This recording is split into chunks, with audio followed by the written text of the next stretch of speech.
Halo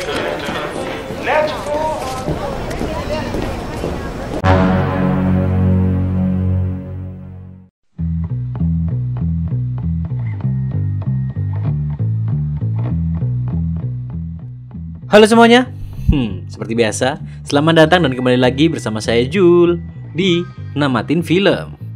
Oke, kali ini saya akan membahas alur cerita dari film yang berjudul The Terminal yang dirilis pada tahun 2004.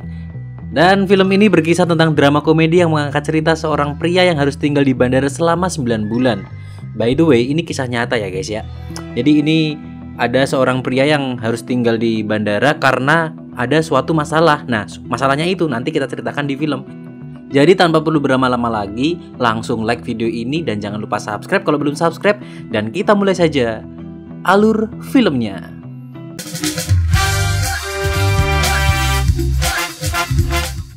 Kisah ini dibuka di Bandara John F. Kennedy, salah satu bandara paling sibuk di Amerika, di mana petugas rutin memeriksa paspor dan visa semua penumpang. Salah satu penumpang bernama Victor Navorsky pun ikut dalam pemeriksaan tersebut. Namun paspornya bermasalah sehingga Victor digiring ke ruang keamanan untuk dimintai keterangan mengenai tujuannya datang ke Amerika. Sayangnya, Victor tidak bisa berbicara dalam bahasa Inggris, yang membuat petugas Turman kesulitan memahami maksudnya. Untuk sementara, tiket dan paspor milik Victor disita oleh Turman.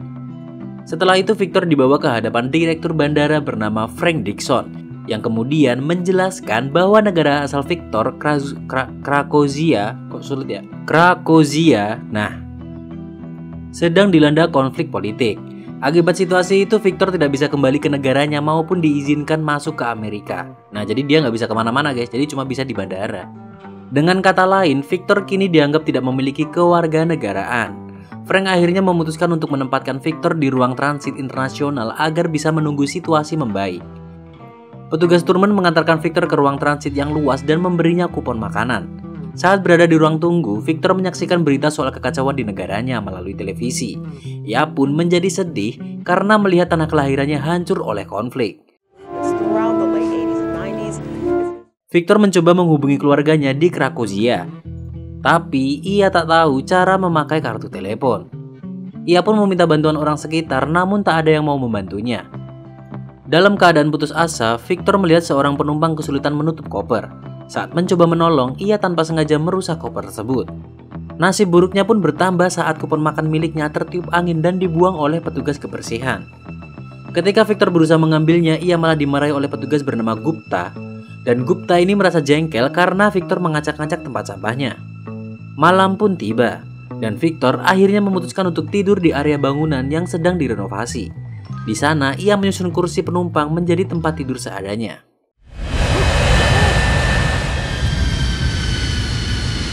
Esok paginya, Frank diangkat sebagai komisaris sementara oleh Richard hingga proses inspeksi selesai.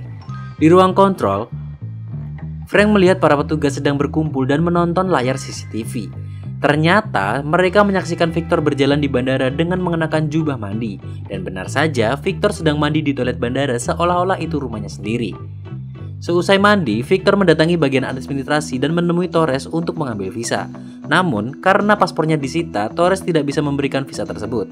Frank mulai bertanya-tanya mengapa Victor masih berada di bandara. Turman menjelaskan bahwa Victor masih menunggu, seperti yang diperintahkan Frank sendiri.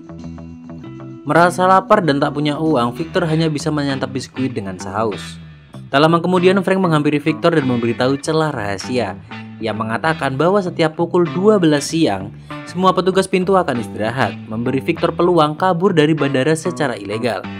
Victor pun berdiri di depan pintu keluar dan siap-siap meninggalkan bandara. For 5 minutes is open. No one is going to be watching you.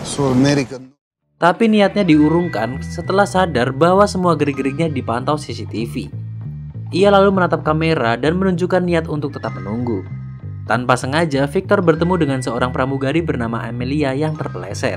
Dari peristiwa itu, Victor mulai menaruh hati padanya meski ternyata Amelia sudah memiliki kekasih. Di sisi lain, Gupta memberitahu teman-temannya, Jordan dan Enrico, bahwa Victor adalah mata-mata. Namun Joe menolak mentah-mentah tuduhan tersebut. Lapar kembali menyerang Victor yang tak memiliki uang untuk makan.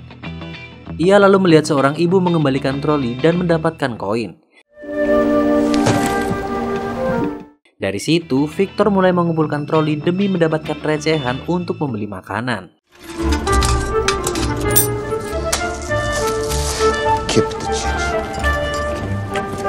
Ketika sedang makan, ia kembali melihat berita tentang negaranya dan mulai belajar bahasa Inggris dari buku panduan wisata.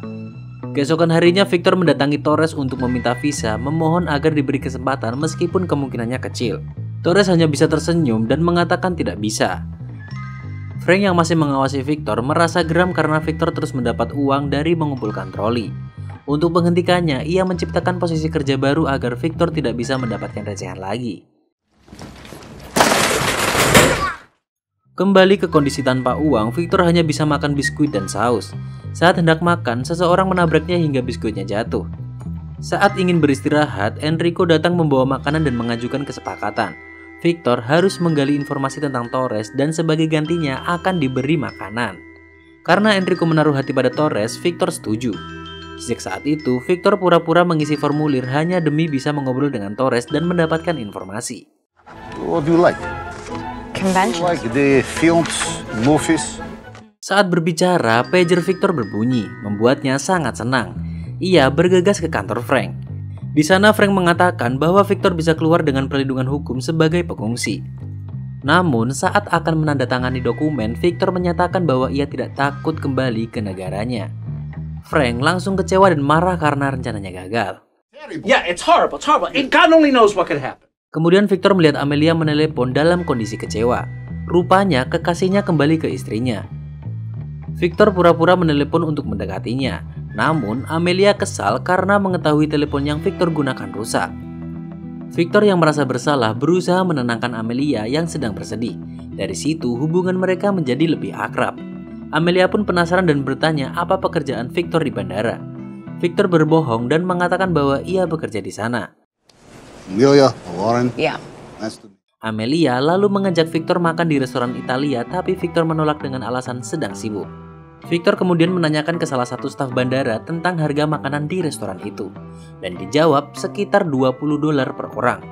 Karena tidak punya cukup uang, Victor mencoba melamar pekerjaan di berbagai toko di bandara.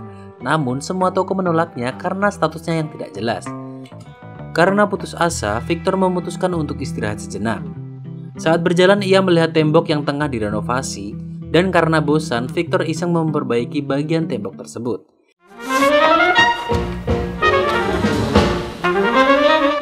Dan tak disangka, pekerja proyek melihat hasil kerja Victor dan kagum. Mandor proyek yang terpukau memutuskan untuk memperkerjakan Victor sebagai buruh bangunan di bandara.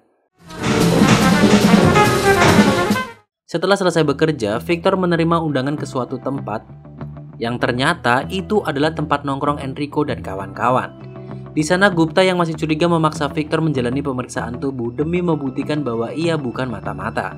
Setelah yakin, mereka mulai bermain kartu bersama. Dan keesokan harinya, Victor tanpa sengaja bertemu Amelia di toko buku. Dari sana mereka berbagi cerita termasuk kisah tentang Napoleon. Sementara itu, Frank mengetahui bahwa Victor sekarang bekerja di proyek bangunan.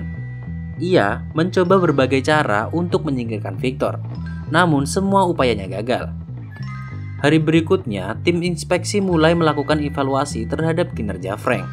Frank bahkan berhasil menggagalkan penyelundupan narkoboy yang dibawa seorang penumpang. Saat inspeksi berlangsung, seorang remaja datang melapor bahwa ada masalah di kantor. Ternyata seorang penumpang marah dan mengancam dengan senjata tajam. Karena si penumpang hanya bercerita dalam berbahasa Rusia, Frank akhirnya memanggil Victor untuk menjadi penerjemah. Ternyata penumpang itu membawa obat dari negaranya tanpa izin resmi. Obat itu dibeli untuk menyembuhkan ayahnya yang sakit. Namun sesuai aturan, obat tanpa izin tetap harus disita dan penumpangnya ditahan. Saat akan dibawa pergi, Victor berpura-pura salah mengerti dan mengatakan bahwa obat itu bukan untuk ayahnya, melainkan untuk kambing.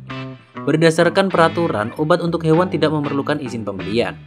Frank yang menyadari Victor membohonginya menjadi sangat marah. Ia meluapkan amarahnya pada Victor di depan mesin fotokopi. Secara tidak sengaja, kemarahan Frank juga disaksikan oleh Richard dan petugas inspeksi yang sedang berada di sana. Di sisi lain, Gupta menceritakan insiden tersebut kepada rekan-rekannya di bandara.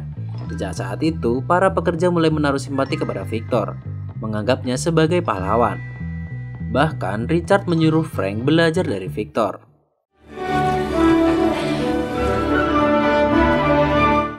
Merasa tersinggung, Frank membuat perhitungan dengan Victor. Ia bersumpah bahwa selama dirinya masih menjabat, Victor tidak akan pernah keluar dari bandara. Di malam harinya, Victor bersama teman-temannya mencoba mencari tahu kapan Amelia akan kembali bertugas. Ternyata Amelia baru kembali dalam waktu sekitar 3 minggu. Waktu pun berlalu. 3 minggu kemudian, Victor dan Gupta menanti kedatangan Amelia. Saat sedang menunggu, Victor penasaran dan bertanya mengapa Gupta tidak pernah pulang ke rumah. Gupta menjawab bahwa dulu ia adalah buronan di India karena menikam polisi yang sering meminta uang suap. Tak lama Amelia akhirnya tiba di bandara. Victor segera mengajaknya makan malam bersama. Mereka makan di teras bandara ditemani Gupta, Jordan, dan Enrico yang menyamar sebagai pelayan restoran. Ketika sedang makan, pager Amelia berbunyi. Ia lalu bercerita bahwa selama ini tidak ada pria yang benar-benar mencintainya dengan tulus. Victor menyarankan agar Amelia mematikan pagernya dan tidak lagi menunggu hal yang tidak pasti.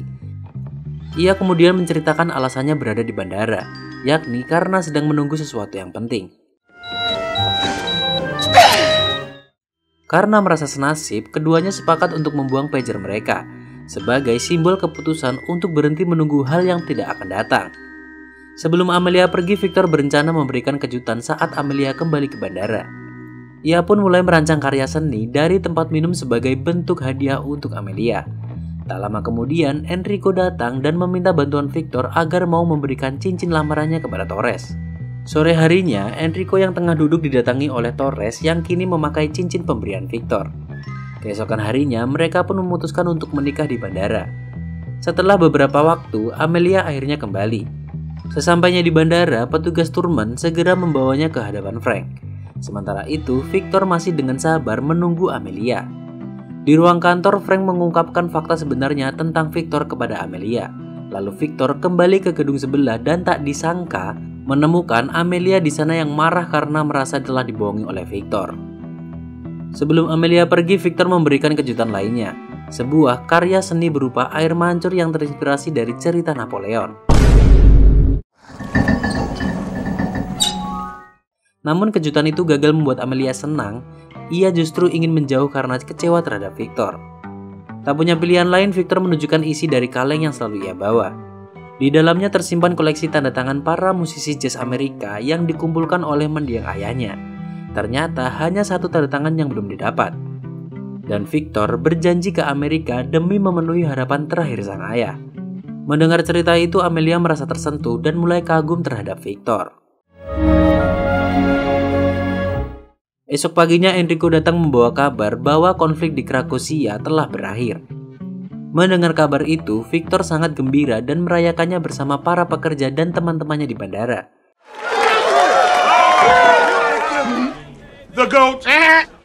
Tak lama Amelia kembali muncul di bandara sambil membawa sebuah surat.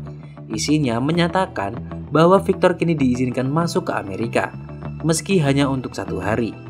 Sayangnya Amelia tidak bisa menemani Victor karena ia telah memutuskan untuk kembali ke mantan kekasihnya.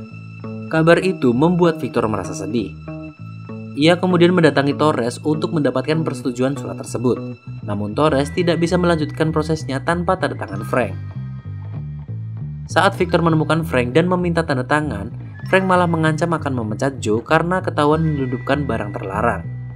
Frank juga mengungkap bahwa Enrico telah membawa orang asing ke dapur bandara. Dan Gupta adalah buronan yang sedang dicari. Tak ingin orang-orang terdekatnya dalam masalah, Victor akhirnya memutuskan untuk menyerah dan kembali ke negaranya. Sorry, what did you say? I will go home. Saat ia berjalan ke arah kursi panjang, Jordan dan Enrico mencoba menghentikannya. Bahkan Gupta pun ikut merasa kecewa karena Victor menyerah. Di saat bersamaan terjadi keributan di landasan pacu. Ternyata Gupta mencoba menghentikan pesawat yang akan lepas landas. I'm going home! Tindakan nekat itu dilakukan agar Victor punya waktu untuk keluar dari bandara. Para petugas bandara akhirnya mengawal Victor menuju pintu keluar, tapi pintu itu telah dijaga. Alih-alih menangkapnya, Turman malah memberikan jaket agar Victor tak kedinginan di tengah salju. Setelah 9 bulan hidup di bandara, akhirnya Victor berhasil menginjakkan kaki di tanah Amerika.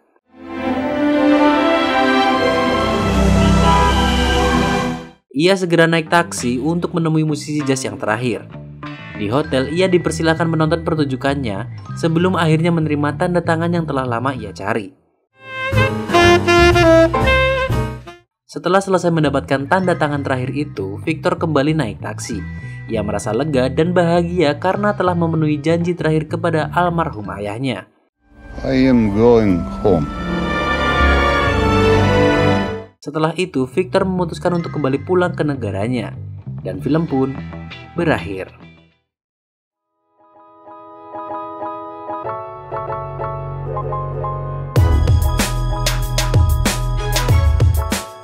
Terima kasih sudah menonton dan jangan lupa like video ini kalau kalian suka. Jangan lupa komen kalau ada yang mau kalian komentarin. Jangan lupa share ke teman-teman kalian juga kalau ini film dari kisah nyata ya guys. Jadi saya Jul undur diri dan sampai jumpa di video selanjutnya.